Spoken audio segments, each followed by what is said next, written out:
The Marriott World Trade Center was actually, I call it almost in between the two towers, and technically it was building number 3. Like clockwork, started the seminar at 8:35,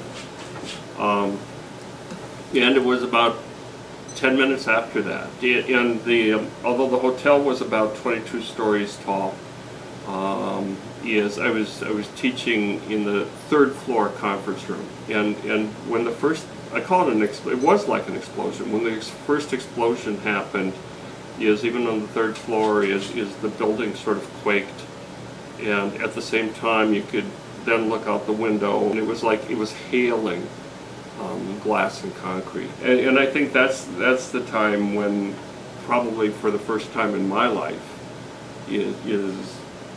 death was looking me in the face. One of the people in the class we sort of kept together for the first hour after that, and the comments we had back and forth was, it must have been a small 2-seater airplane with someone who obviously didn't know how to fly very well. Well, in retrospect, it was someone who knew exactly how to fly. Imagine being across the street from another building and watching people on fire commit suicide.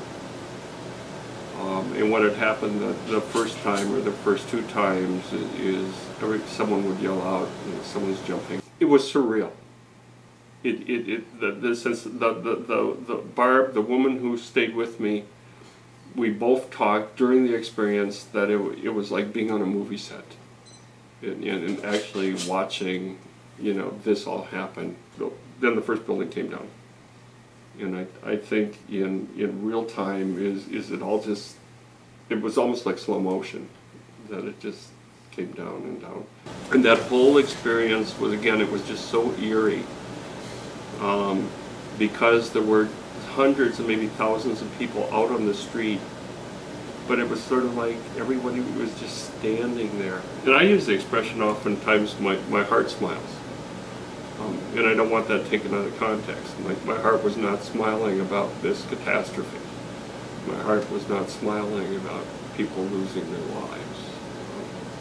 I guess selfishly, my heart was smiling because, for some reason, I didn't lose my life.